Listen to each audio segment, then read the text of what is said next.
नमस्कार, मैं Yogesh Yadav soldier coaching campus से आज नए टॉपिक के साथ समुच्चय। समुच्चय एक ऐसा चैप्टर है जो अदर एग्जाम में पूछता है। समुच्चय यदि आपको आ रहा है तो आपको प्रायिकता आएगी, क्रमचय संचय आएंगे, फिर उसके बाद फंक्शन आएगा। समुच्चय जानना आपके लिए अनिवार्य है। तो समुच्चय क्या होता है, सबसे पहले इसे समझते हैं कि समुच्चय क्या होता है।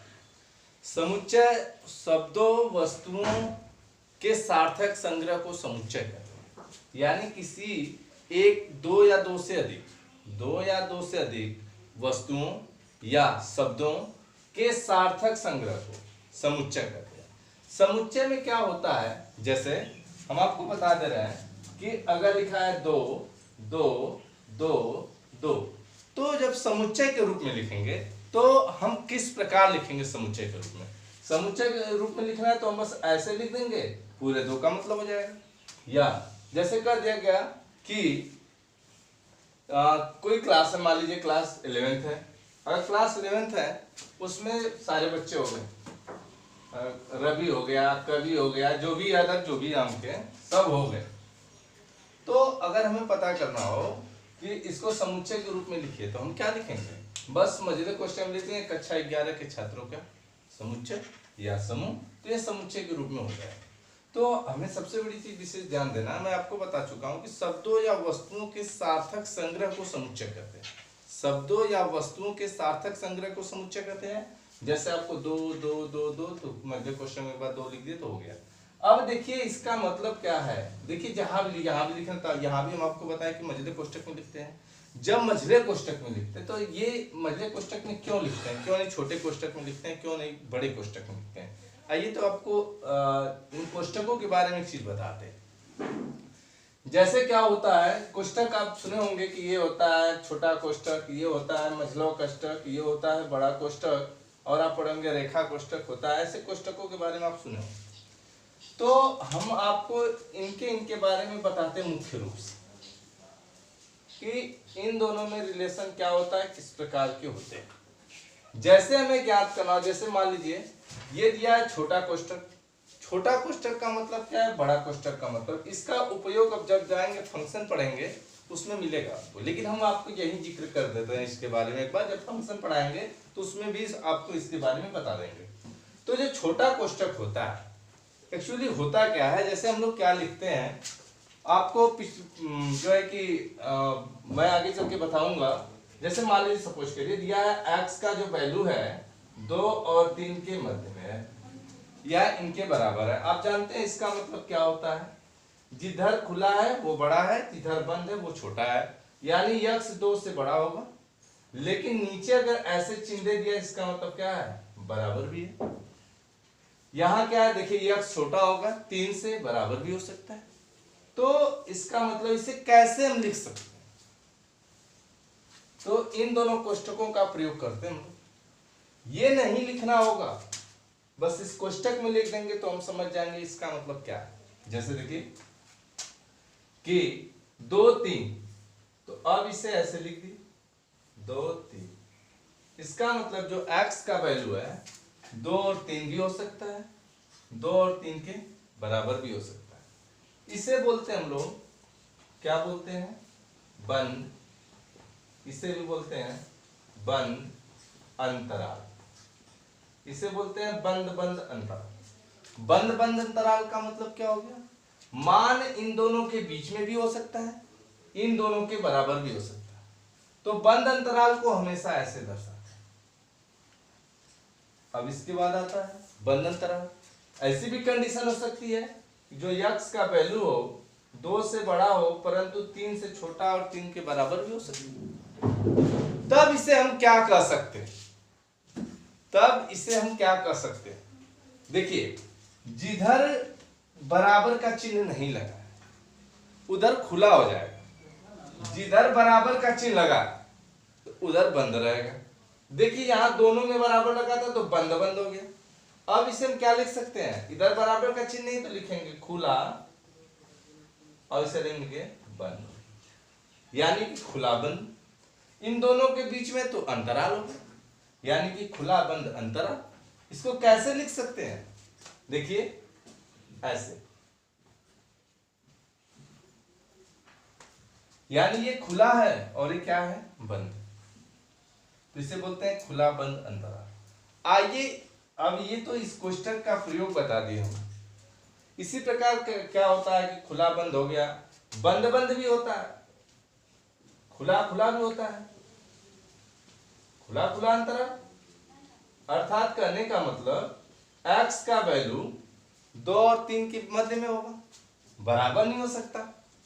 इसे कैसे लिखेंगे, खुला खुला का मतलब हो गया, खुला खुला में लिखेंगे तो दोनों खुल जाएंगे, 2 और 3। तो अब बस इसे देखकर हम बता सकते हैं कि x का जो मान है वो 2 से बड़ा है, 3 से छोटा है, बराबर नहीं है। तो जब बराबर नहीं है तो खुला खुला हो जाए। इसी को हम क्या लिख सकते हैं, ध्यान दीजिए, इसी को हम छोटे कोष्ठक में भी लिख सकते हैं, यानी छोटे कोष्ठक का यहां भी प्रयोग होता है इस प्रकार से, फंक्शन के रूप में, फलन के रूप में। तो ये इसे बोलते हैं खुला खुला अंतराल। खुले अंतराल को ऐसे भी दर्शाते हैं, ऐसे भी दर्शाते हैं। इस प्रकार इसे कैसे लिखा जा सकता था, छोटा कोष्ठक 2 3 और लगा देंगे क्या, बड़ा कोष्ठक। तो इसे भी बोलते खुला बंद था, ये खुला हो गया, इसे बंद। यानी खुले को ऐसे भी दर्शाते हैं और ऐसे भी दर्शाते हैं। तो जो अंतराल हमारे होते हैं ऐसे होते हैं। अंतराल का मतलब क्या होता है ये भी समझ लीजिए। देखिए अंतराल होता है जैसे कि कुछ समय बाद वही संख्या प्राप्त हो जाए, वही मान प्राप्त हो जाए। जैसे आप पढ़े होंगे साइन कास टेन सेक कोसेक जो भी है, त्रिकोणमिति फलन। जैसे मैं आपको इसलिए बता रहा हूं कि आप लोग त्रिकोणमिति के बारे में जानते होंगे अच्छे से, इसलिए मैं उसी का एग्जांपल लेकर आपको बता रहा हूं। देखिए क्या है, जैसे साइन दे दिया, साइन का अंतराल क्या है, कास का अंतराल क्या है, साइन कास टेन काट सेक कोसेक, ये सब हो गए। तो त्रिकोणमिति फलन के अंतराल कैसे जानेंगे, इनके अंतराल एक निश्चित मान के बाद पुनः वही रिपीट हो जाता है। जैसे आप लोग पढ़े होंगे चतुर्थांश, ये 0 डिग्री 90 डिग्री 180 270 360 आप पढ़े होंगे। तो अंतराल क्या होता है कि एक निश्चित संख्या में जोड़ने पर वही मान प्राप्त है, एक निश्चित संख्या में से घटाने पर वही मान, यानी आगे बढ़ रहा है तो जोड़ने पर होगा। तो इसे लिखते हैं हम लोग पाई, इसे लिखते हैं π/2, इसे लिखते हैं 2 पाई, ऐसे ही लिखते हैं। अब जैसे इसे क्या लिखेंगे हम, 3 π/2। तो ये हो गया π/2। हम पढ़े हैं कि साइन थीटा जो होता है, साइन यानी 2 पाई प्लस थीटा बराबर ही साइन थीटा होता है। यानी देखिए जो साइन थीटा था वो फिर मिल गया, कितने में जोड़ने पर, 2 पाई में जोड़ने पर। अर्थात कहने का मतलब क्या है, जो साइन का आवर्त होगा वो 2 पाई होगा। 2 पाई का मतलब 360 अंश होगा, ये ध्यान रहे। इसी प्रकार कास का होता है, जितना साइन का अंतराल होता है उतना ही कास का अंतराल होता है, उतना ही सेक का होता है, उतना ही कोसेक का होता है। तो इनके अंतराल जो होते हैं वो समान होते हैं, लेकिन टैन और काट के अंतराल बदल जाते हैं। इनके अंतराल क्या है, पाई ही होता है, क्योंकि टैन के पाई में जोड़ने पर जो आएगा वही 100 200 360 में भी जोड़ेंगे तो वही आएगा। तो छोटा वाला मान अंतराल में लेते हैं, इसलिए पाई होगा, टैन और काट का अंतराल पाई होगा। तो अंतराल का मतलब ये होगा। अब आइए देखते हैं हम लोग,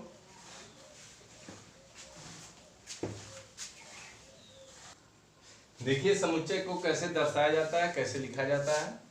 तो जो समुच्चय होता है इसे हमेशा अंग्रेजी वर्णमाला के किसी भी अक्षर से दर्शा सकते हैं। जैसे किसी किताब में लिखा रहता है कि अंग्रेजी वर्णमाला को ए से दर्शा सकते हैं, किसी में लिखा रहता है यस से दर्शा सकते हैं, किसी में कुछ भी लिखा रहता है। तो कहने का मतलब अंग्रेजी वर्णमाला के किसी भी अक्षर द्वारा, लेकिन वो बड़ा अक्षर होना चाहिए। और समुच्चय को हमेशा मझले कोष्ठक में लिखते हैं, समुच्चय को हमेशा मझले कोष्ठक में लिखते हैं। तो आइए हम आपको दिखाते हैं समुच्चय के प्रकार। समुच्चय के प्रकार क्या क्या होते हैं समुच्चय को किन किन विधियों द्वारा लिखा जा सकता है। तो उसमें विधि क्या है, जैसे मान लीजिए समुच्चय निर्माण विधि है, ठीक है, तार्किक विधि है, फिर रुस्टर विधि है। तो तार्किक विधि, रुस्टर विधि, जो भी कुछ है मैं आपको बता रहा हूँ उसके बारे में। तो जो समुच्चय निर्माण विधि है वो या गुण विधि है, उसे हम देखिए समुच्चय निर्माण विधि को गुण विधि भी कहते हैं, ठीक है। तो हम कैसे इसको लिखेंगे,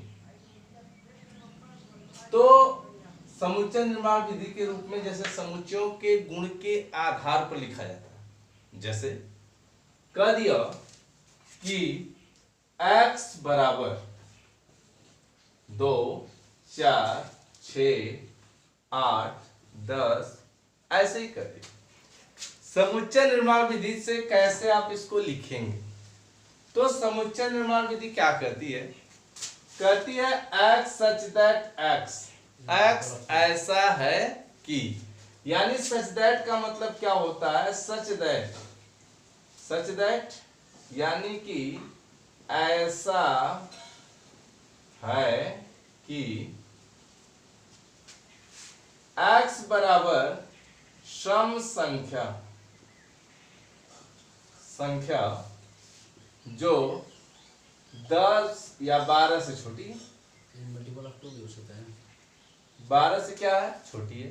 और कैसे लिखा जा सकता है, इसे और लिख सकते हैं, x such that x is equal to n, जहां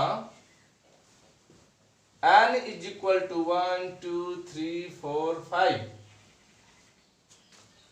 तो कहने का मतलब क्या है, एक रखेंगे n का मान तो 2 आ जाएगा, 2 रखेंगे n का मान तो 4 आ जाएगा, 3 रखेंगे n का मान तो 6 आ जाएगा, 4 रखेंगे n का मान, यहाँ रखिए 4 दूना 8 आ जाएगा, n का मान 5 रखेंगे 5 दूना 10 आ जाएगा।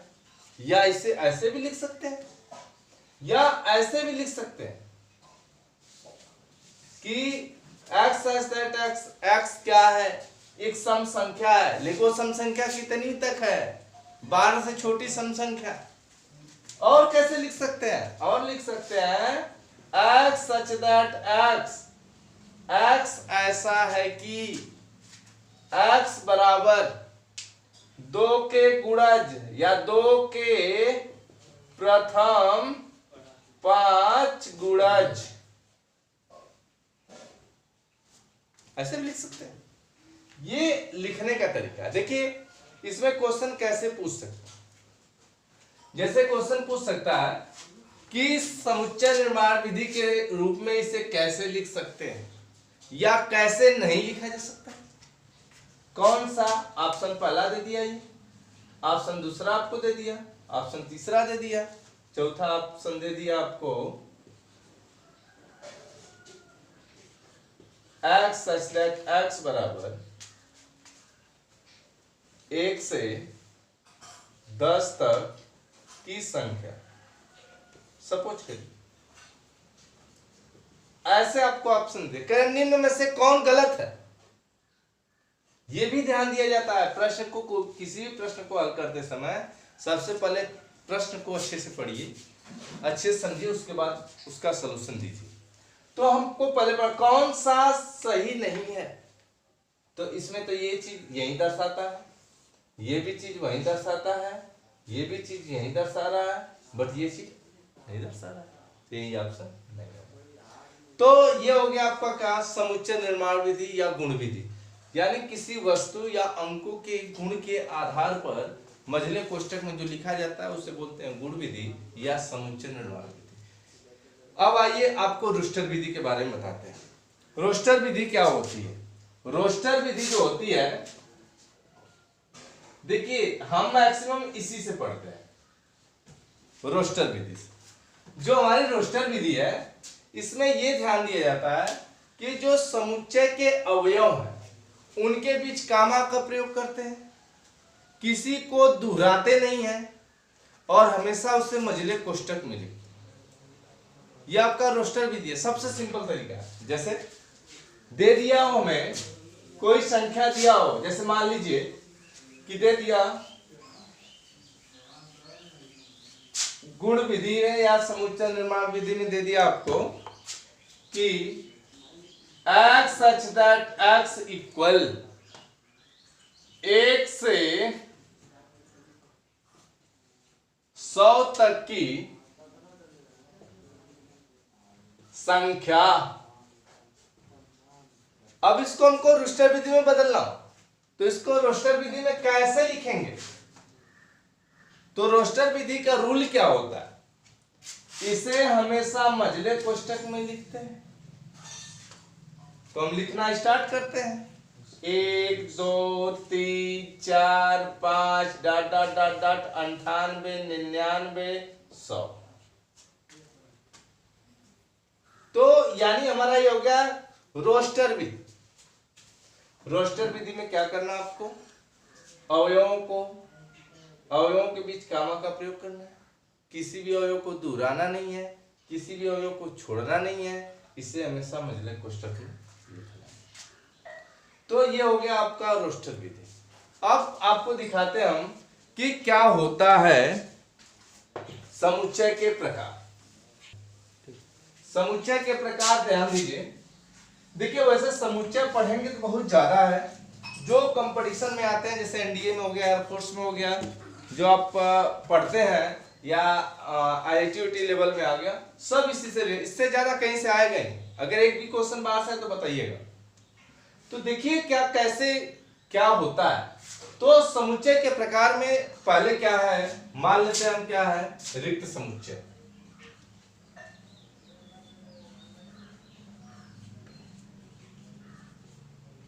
Empty set. रिक्त समुच्चय क्या होता है? रिक्त मीन्स खाली, यानी ऐसा समुच्चय जो खाली हो, जिसमें कोई अवयव ही नहीं हो। यानी ऐसा समुच्चय जिसमें अवयव ही न हो, उसे हम रिक्त समुच्चय कहते हैं। जैसे दे दिया हो ऐसे, ये हमारा रिक्त समुच्चय। और क्या होता है, रिक्त समुच्चय को फाई से भी दर्शाते हैं। तो रिक्त समुच्चय का मतलब हो गया ऐसा समुच्चय जिसमें एक भी अवयव नहीं हो, उसे हम रिक्त समुच्चय कहते हैं। रिक्त समुच्चय को खाली मझले कोष्ठक से दर्शाते हैं। इसमें कोई एलिमेंट नहीं होने चाहिए, यानी इस प्रकार से भी नहीं होना चाहिए। अगर इस प्रकार हो गया तो ये एकल हो गया, अगर इसमें एक और हो गया तो युग्म हो गया। लेकिन इसमें कोई अवयव, किसी भी प्रकार का कोई अवयव नहीं होना चाहिए, तो इसे हम कहते हैं रिक्त समुच्चय। जो रिक्त समुच्चय है उसे फाई से भी दर्शाते हैं, फाई से दर्शाते हैं, लेकिन फाई को मझले कोष्ठक में नहीं लिखेंगे। अगर फाई को मझले कोष्ठक में हम लिख देंगे तो ये एकल समुच्चय का कार्य करेगा, इसलिए फाई को मझले कोष्ठक में नहीं लिख सकते। तो जब मझले कोष्ठक में लिख देंगे तो एकल समुच्चय हो जाए।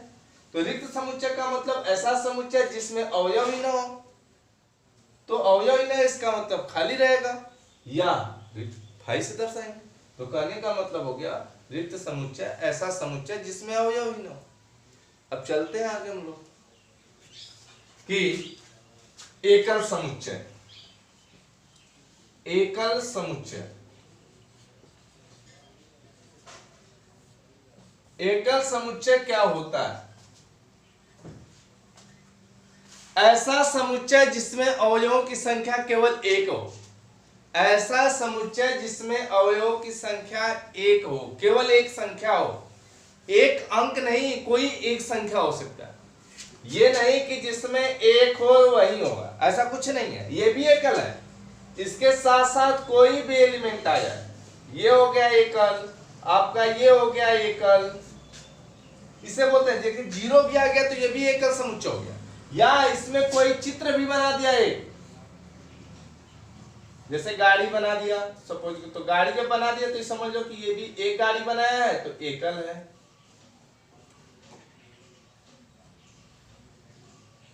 एकल समुच्चय, तो ये हो गया आपका एकल समुच्चय। यानी कोई भी आम अमरूद कुछ भी बना दो,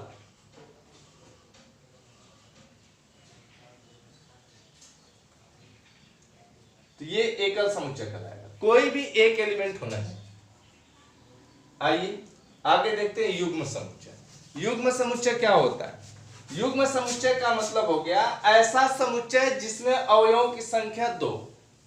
यानी जोड़े के रूप में हो, 1 2 A B X Y P Q Ram Rahim Ram Sita ऐसे आ गया तो ये आपका कहलाएगा क्या, युग्म समुच्चय। तो इसे बोलते हैं पेयर सेट। तो युग्म समुच्चय हो गया।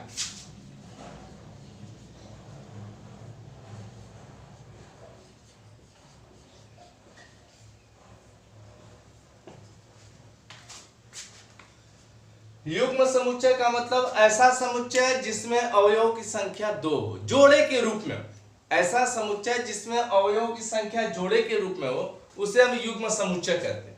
जो युग्म समुच्चय होता है उसे कैसे लिखा जाता है, इसे भी मझले कोष्ठक में लिखते हैं। रोस्टर विधि का प्रयोग अक्सर हम करते हैं लिखने में। हम समुच्चय निर्माण विधि से भी लिख सकते हैं, लेकिन थोड़ा समझने में और लिखने भी थोड़ा आसानी रहती है। तो इसलिए हम क्या लिख सकते हैं, ए और बी हो गया, एक और ए हो गया, या एक ये हो गया एक ये हो गया, एक 0 हो गया दूसरा 5 हो गया, या किसी का नाम हो गया राम सीता। इसी प्रकार कोई भी अवयव यानी कि 2 अवयव हो एक मझले कोष्ठक में तो उसे हम बोलेंगे युग्म समुच्चय। तो ये हो गया आपका युग्म समुच्चय। एग्जाम्पल जैसे आप देख लीजिए, ए कामा बी एक कामा ए कोई भी संख्या हो जाए, जैसे 100 कामा 1000, तो ये भी आपका क्या हो गया, युग्म समुच्चय। अब आते हम लोग देखते हैं आगे परिमित समुच्चय या निश्चित समुच्चय। परिमित समुच्चय या निश्चित समुच्चय। परिमित समुच्चय क्या होता है, निश्चित समुच्चय क्या होता है, अपरिमित समुच्चय क्या होता है, अनिश्चित समुच्चय क्या होता है, इसके बारे में देखते हैं हम लोग। तो देखिए परिमित समुच्चय यानी कि जिसकी लिमिट निश्चित हो उसे परिमित बोलते हैं। यानी कि ऐसा समुच्चय जिसमें अवयवों की संख्या निश्चित हो, परिमित या निश्चित समुच्चय।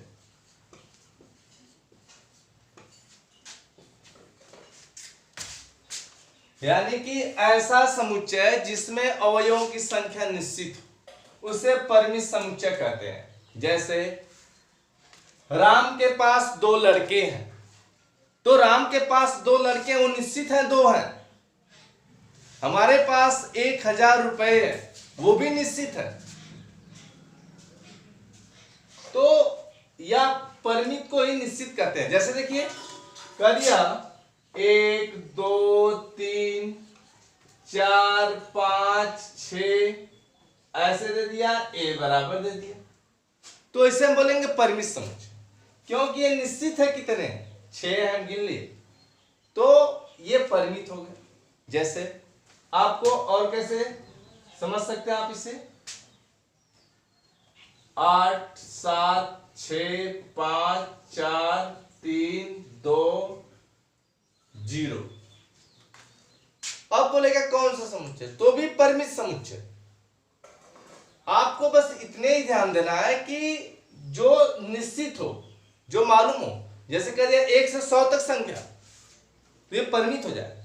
लेकिन कह देगा 1 से अनंत तक, तो क्या गिना जा सकता है, नहीं गिना जा सकता है। जब नहीं गिना जा सकता है तो परिमित नहीं हो जाएगा, वो अपरिमित हो जाएगा। यानी सीधी सीधी भाषा में क्या आप इसको बोल सकते हैं, जिन्हें गिना जा सकता हो उसे परिमित कहते हैं, जिसे नहीं गिना जा सकता उसे अपरिमित कहते हैं। तो अपरिमित के लिए डिफिनेशन क्या होगी कि जिसमें अवयवों की संख्या अनिश्चित हो, जिसमें अवयवों की संख्या अनिश्चित। तो अपरिमित समुच्चय यानी ऐसा समुच्चय जिसमें अवयवों की संख्या अनिश्चित हो। जैसे 1 2 3 4 5 6 7 8 dot dot dot dot dot. देखिए इसमें ये नहीं बता सकते कि आगे कहां तक गया, तो ये हो गया आपका अपरिमित समुच्चय। 1 2 3 4 5 6 7 8 डॉट डॉट डॉट।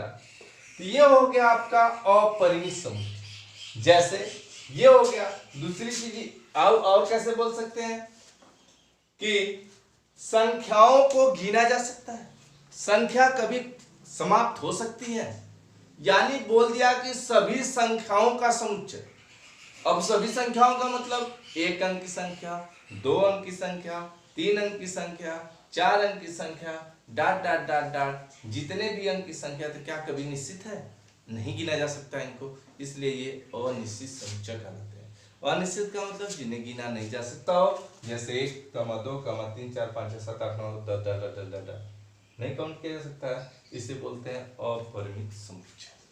अपरिमित समुच्चय के बाद आगे चलते हैं, हम लोग जानते हैं इन लोग के बारे में कि होता क्या है। देखिए जो इंपॉर्टेंट पॉइंट है इसमें क्या जानना है, देखिए संयुक्त समुच्चय हो गया, इसके बाद असंयुक्त समुच्चय हो गया, समान समुच्चय हो गया, असमान समुच्चय हो गया। इनके बारे में अब जानते हैं कि समान समुच्चय क्या होते हैं, असमान समुच्चय क्या होते हैं, इसके बाद उप समुच्चय क्या होता है, वास्तविक समुच्चय क्या होता है, वास्तविक समुच्चयों की संख्या कितनी होती है, उप समुच्चयों की संख्या कितनी होती है। इन सबों के बारे में जानना बहुत जरूरी, क्योंकि हमेशा एक क्वेश्चन पूछता है, कोई अवयव दे देगा, कोई समुच्चय दे देगा, उसमें कई अवयव दे देंगे, उसमें ये पूछा जाएगा कि कितने उप समुच्चय हो सकते हैं, कितने वास्तविक समुच्चय, क्या ये इसका उप समुच्चय है, क्या यह उसका उप समुच्चय नहीं है। तो इसके लिए हमको जानना पड़ेगा। आइए देखते हैं। तो समान समुच्चय क्या होते हैं? समान समुच्चय का मतलब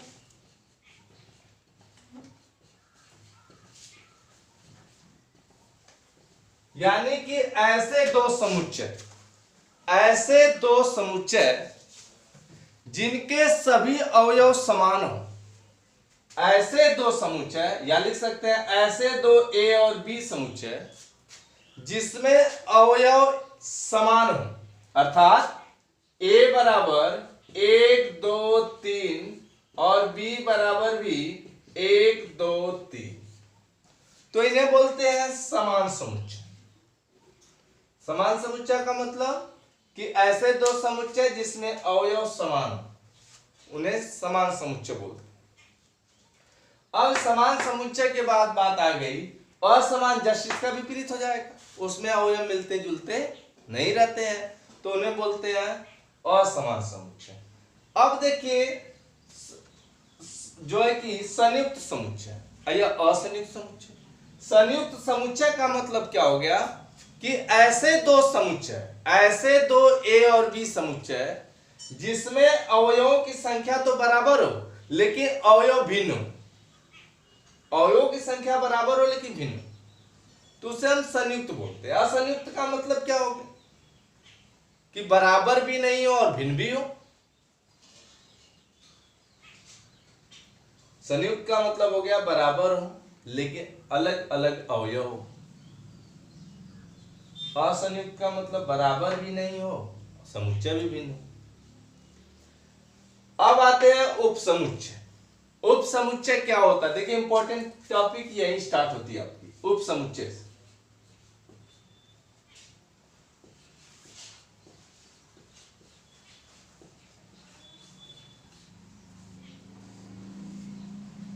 सबसेट। देखिए उप समुच्चय क्या होता है। दो समुच्चय ए तथा बी इस प्रकार होगी। समुच्चय ए के सभी अवयव समुच्चय बी के अवयव हों। दो समुच्चय ए तथा बी इस प्रकार हो कि समुच्चय ए के सभी अवयव, यानी कि जो ए के अवयव हों वो बी के भी अवयव हों, तो समुच्चय ए को समुच्चय बी का उप समुच्चय कहते हैं। एक बार और ध्यान से सुन लीजिए। दो समुच्चय ए तथा बी इस प्रकार हो कि समुच्चय ए के सभी अवयव समुच्चय बी के अवयव हों, तो समुच्चय ए को समुच्चय बी का उप समुच्चय कहते हैं। ध्यान दीजिए, ये आपका उप समुच्चय हो गया। ये उप समुच्चय का चिन्ह होता है। उप समुच्चय में देखिए मुख इधर खुला है बी की तरफ। बी में अवयवों की संख्या ज्यादा भी हो सकती है, नीचे बराबर भी दिया है, बराबर भी हो सकता है, यानी बी बराबर आप लिख सकते हैं 1 2 3, तो भी ये उप समुच्चय कहलाएंगे। ए बराबर 1 2 3, बी बराबर 1 2 3, तो भी हम इसको उपसमुच्चय कह सकते हैं। ए को बी का, अब बी को ए का, किसी का कह सकते हैं जब अवयव समान हो। अर्थात कहने का मतलब क्या, हमारे दो समान समुच्चय हो तो उनके उपसमुच्चय एक दूसरे के उपसमुच्चय वो हो सकते हैं। जैसे ए बराबर 1 2 3 दे दिया, बी बराबर 1 2 3 दे दिया, तो ए का उपसमुच्चय बी भी होगा, बी का उपसमुच्चय ए कोई हो सकता है। अब ध्यान दीजिएगा, इसमें पूछता कैसे क्वेश्चन, क्वेश्चन ये पूछता है कि ए बराबर 1 2 3 दिया हुआ है, कह देगा कि क्या कौन सा उपसमुच्चय नहीं होगा। ऑप्शन पहला दे देगा या कह देगा इसका उपसमुच्चय का अवयव नहीं होगा। एक दे देगा 5, दूसरा दे देगा, तीसरा दे देगा आपको 1, चौथा दे देगा 1 2 3। ये आपको ऐसे ऑप्शन सपोज के लिए दे सकते। कहेगा कि निम्न में से कौन उपसमुच्चय नहीं है, तो हमें उपसमुच्चय जानने होंगे कि उपसमुच्चय होता कौन कौन है, कैसे होते हैं। तो डिफिनेशन के अनुसार आप जानते हैं कि दो समुच्चय तथा भी इस प्रकारों की समुच्चय ए के सभी अवयव समुच्चय बी के अवयव हो, तो समुच्चय ए को समुच्चय बी का उपसमुच्चय कहते हैं। आप ऐसे भी दिमाग में बैठा लीजिए एग्जाम्पल से, तो भी आपको परिभाषा नहीं भूलेगी। दो समुच्चय तथा भी इस प्रकार हो, समुच्चय ए के सभी अवयव समुच्चय बी के अवयव हो, तो समुच्चय ए को समुच्चय बी का उपसमुच्चय कहते हैं। उपसमुच्चय में यह ध्यान देना है कि ये नीचे बराबर का चिन्ह हो, और जिसका उपसमुच्चय होगा उधर मुंह खुला रहेगा। बी का ए है, इसमें बी का ए है, इसमें ए का बी है, ये ध्यान देना आप। अब देखिए, जैसे हम आपको एग्जांपल एक दे दिए कि ए बराबर समुच्चय ए बराबर दिया मझले कोष्टक में 1 2 3। प्रश्न कैसे पूछ सकता है, देखिए नेवी में ऐसे क्वेश्चन बहुत बार पूछा हुआ कि निम्न में से कौन सा उपसमुच्चय नहीं है। तो पहले हम जानते हैं कि उपसमुच्चय कैसे इनके लिखेंगे। ध्यान से नोट करिए एक चीज, इस चीज को अवश्य नोट करिए। फाई यानी रिक्त समुच्चय, जो रिक्त समुच्चय होता है और स्वयं फाई और स्वयं का मतलब 1 2 3, ये प्रत्येक समुच्चय के उपसमुच्चय होते हैं, ये फिक्स है। जैसे अगर हमको कह दिया कि भाई इसका उपसमुच्चय लिखिए, तो इसमें हमें तुरंत दिमाग में आ जाए कि फाई तो इसका हमेशा फिक्स उपसमुच्चय होगा, और स्वयं भी उपसमुच्चय होता है। अर्थात इनके उपसमुच्चय लिखने हो तो पहले फाई का मतलब आपको पहले ही बता चुके हैं, रिक्त समुच्चय का मतलब खाली कोई अवयव नहीं है। खाली ले लिए, फिर एक को ले लेते हैं, 2 ले लिया, फिर 3 ले लिया, अब हो गया। अब 2 को साथ 1 2 ले लिया, 1 3 ले लिया, फिर 2 3 ले लिया, फिर अब स्वयं भी होगा। स्वयं कितना है, 1 2 3 है। यानी उपसमुच्चय को लिखा कैसे जा सकता है, इनके उपसमुच्चय लिखने तो आप कैसे लिखें।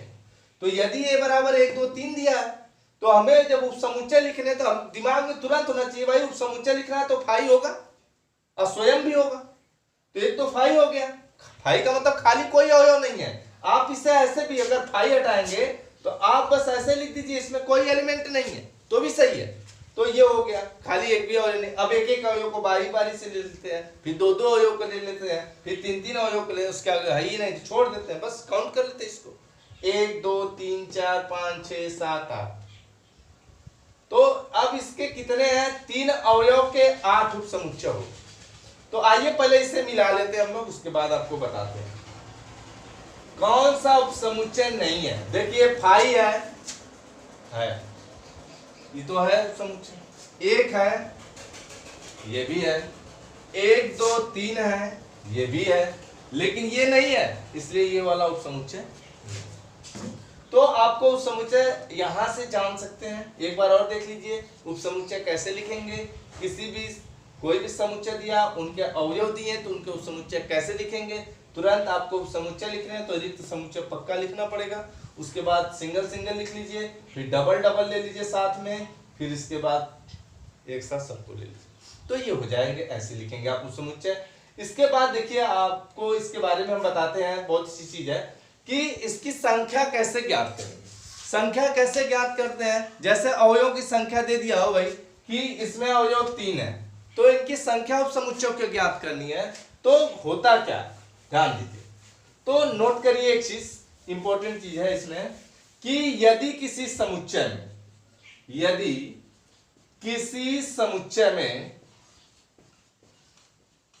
में अवयवों का मतलब एलिमेंट, ये सब की संख्या आप लोग काउंट कर ही लेंगे कितने अवयव हैं, संख्या यन हो तो उपसमुच्चयों की संख्या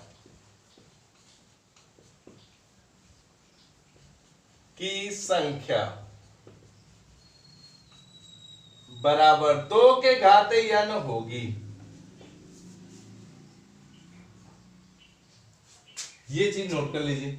यदि किसी समुच्चय में अवयवों की संख्या n हो तो उपसमुच्चयों की संख्या 2 पावर n हो।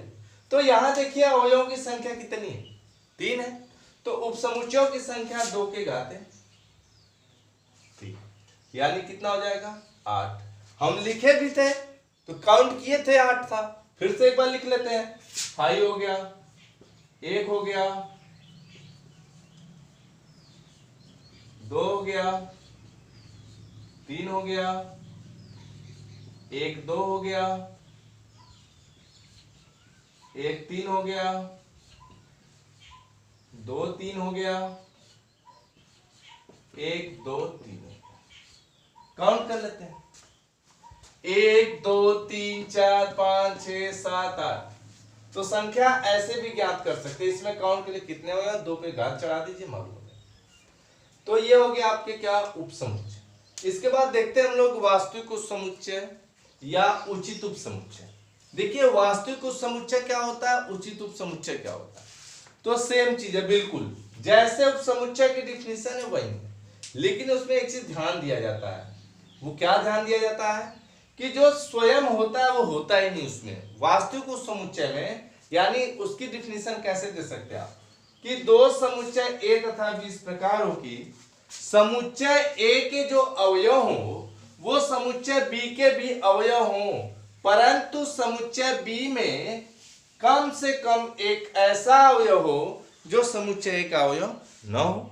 जैसे आप देख लीजिए, दो समुच्चय ए तथा बी इस प्रकार हो कि समुच्चय ए के सभी अवयव समुच्चय बी के अवयव हो, परंतु समुच्चय बी में कम से कम एक ऐसा अवयव हो जो समुच्चय ए का अवयव न हो।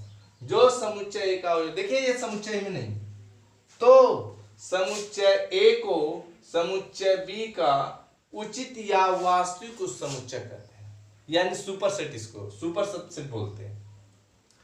तो इसे कैसे दर्शाते हैं, इसके नीचे बराबर का चिन्ह नहीं लगा। देखिए इन दोनों में डिफरेंस इतना ही, आप पढ़े उपसमुच्चय क्या होता है, ये होता है।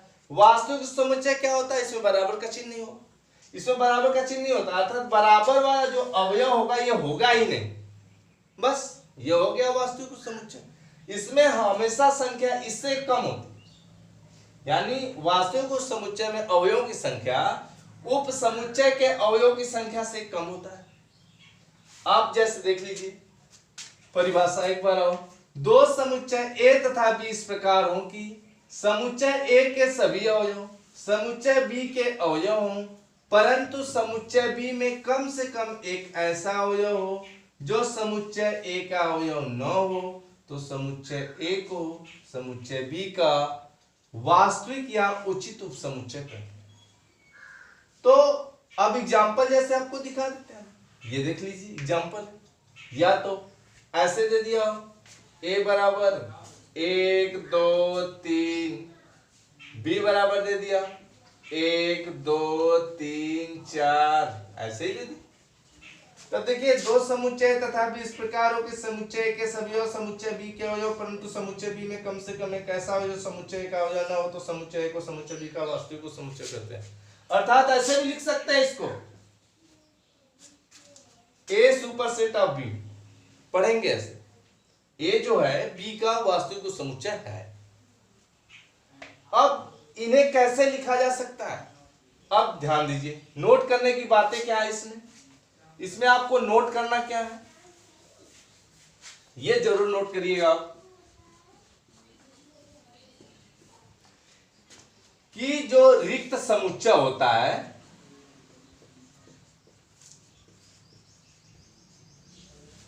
प्रत्येक समुच्चय का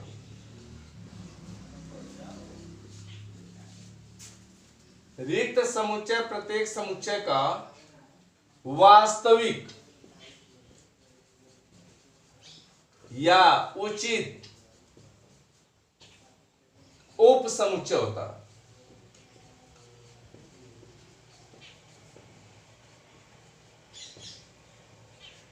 देखिए सबसे इंपॉर्टेंट पॉइंट ये, आपको ये ध्यान देना है, रिक्त समुच्चय का मतलब तुरंत आपके मन में ये आ गया होगा फाई, यानी जो फाई होता है वो प्रत्येक समुच्चय का वास्तविक या उचित उप समुच्चय होता है। इसके बाद दूसरा नोट की बात क्या है, प्रत्येक समुच्चय स्वयं का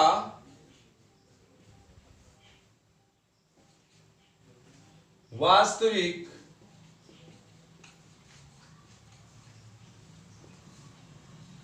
उप समुच्चय नहीं होता।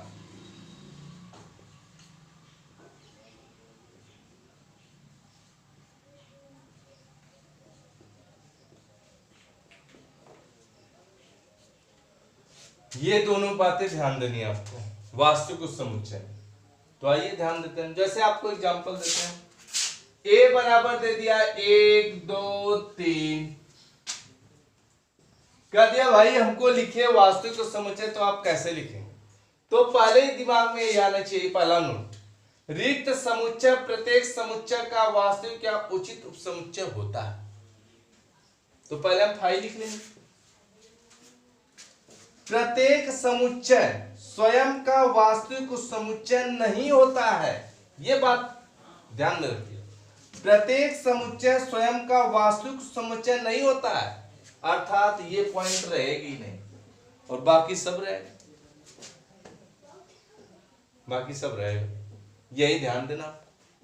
अब देखिए, अभी हम आपको नोट लिखवाए थे कि जो ये नोट कर लीजिएगा, इसमें एक चीज आपको बताए थे, जो पीछे उप समुच्चय हम बताए थे, उस उप समुच्चय में बताए थे कि जो संख्या ज्ञात करनी हो तो हम क्या करते हैं, संख्या ज्ञात करनी है तो उस समुच्चय के अवयवों की संख्या को ज्ञात कर लेते हैं, काउंट कर लेते हैं कितने हैं, उसके बाद 2 पर घात चढ़ाकर उसे हल कर लेते हैं, जिससे हमको पता हो जाता है कि उप समुच्चय है कितने। लेकिन वास्तविक उप समुच्चय में क्या होता है, ध्यान दीजिए, यदि किसी समुच्चय में,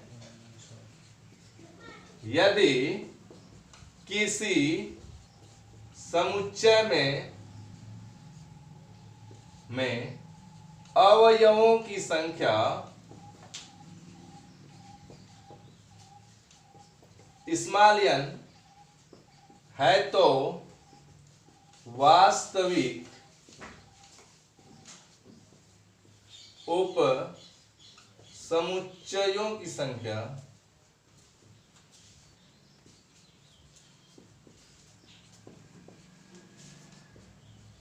टू के पावर n-1 होगी। ये ध्यान देखिए, उसमें हम पढ़े थे कि 2 के पावर n होगी, इसमें हमें नोट करना है 2 के पावर n-1 होगी।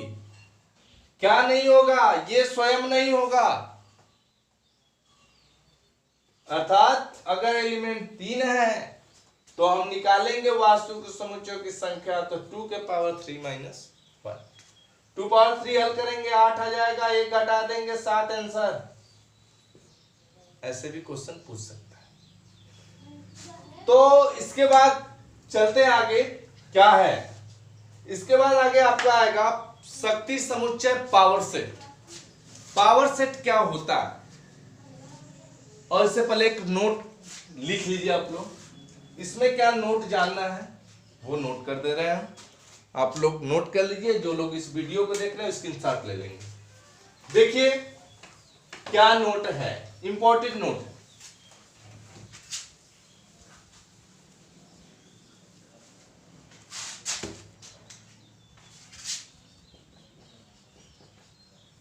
समान समुच्चय एक दूसरे के उपसमुच्चय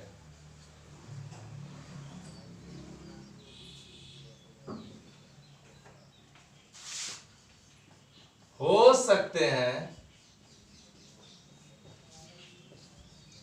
जबकि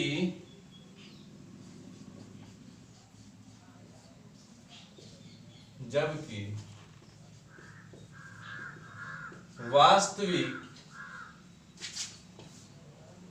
उपसमुच्चय नहीं हो सकते।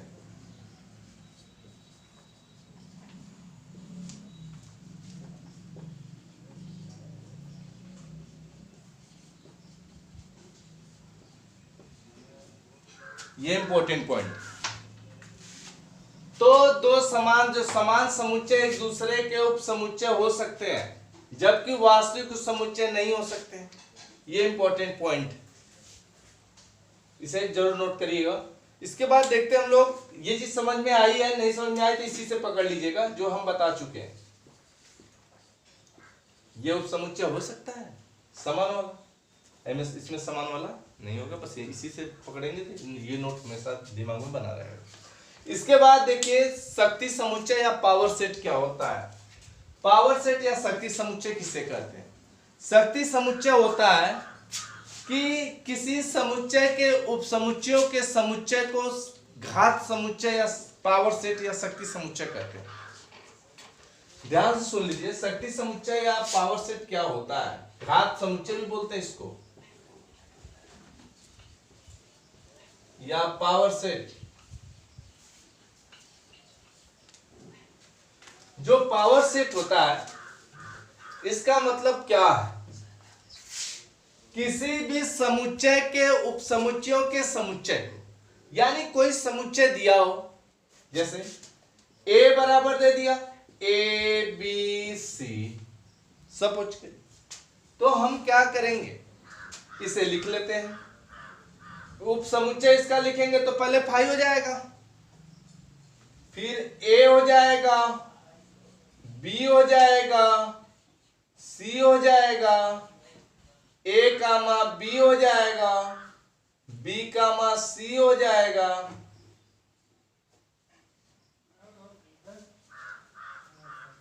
a comma b comma a comma a भाई हो जाएगा, a हो जाएगा, b हो जाएगा, c हो जाएगा, a कामा b हो जाएगा, फिर b कामा c हो जाएगा, a कामा c हो जाएगा, इसके बाद a comma b comma c हो जाएगा।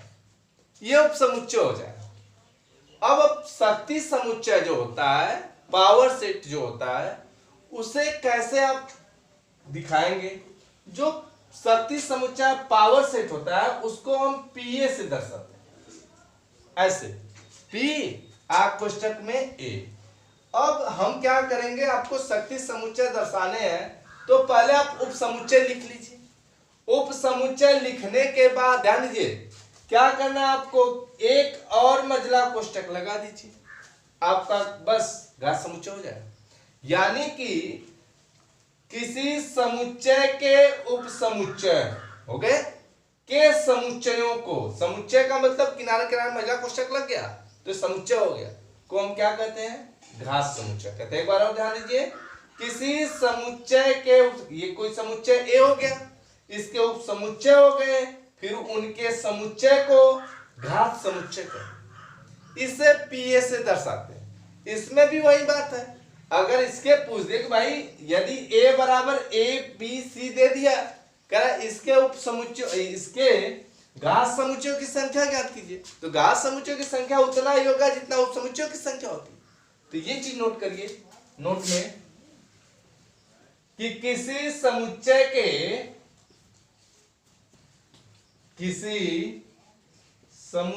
के उप समुच्चयों की संख्या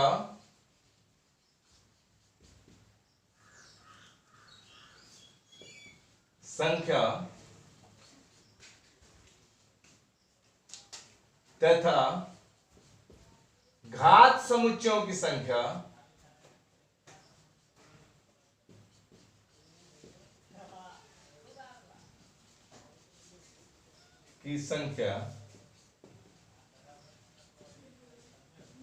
बराबर होती है, बराबर एवं वही होती है।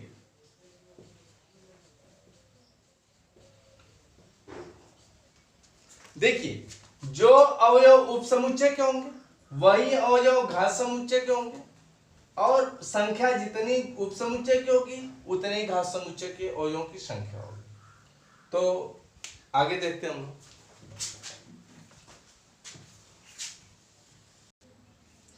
समष्टि समुच्चय। समष्टि समुच्चय क्या होता है? यूनिवर्सल से। यूनिवर्सल का मतलब हो गया इसे यू से दर्शाते हैं, यानी यू बराबर होता है a प्लस ए डैश। अब सोच रहे होंगे आप a क्या है, a डैश क्या है? a का मतलब कोई समुच्चय हो गया, a डैश का मतलब उसका पूरक समुच्चय।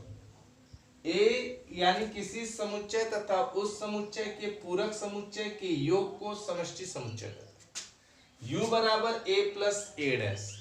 अब ध्यान दीजिएगा u बराबर a प्लस ए डैश है, अर्थात यदि आपको दे दिया है a बराबर 2 4 6 8 10 और a डैश बराबर दे दिया आपका 1 3 5 7 9, तो u लिखना हो तो आप मिला के दोनों को लिख दीजिए 1 2 3 4 5 6 7 8 9 10।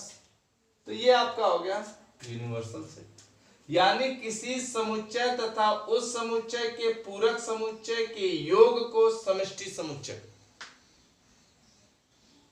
तो ये आपके रही थ्योरी की लास्ट पॉइंट। अब न्यूमेरिकल अगले वीडियो में बनाएंगे हम, और आप लोग के सामने अच्छे अच्छे क्वेश्चन लगे जो कंपटीशन में पूछा गया है, जो बोर्ड परीक्षाओं में पूछता है, सबको लेकर चलेंगे। तो आज के लिए बस इतना ही, धन्यवाद।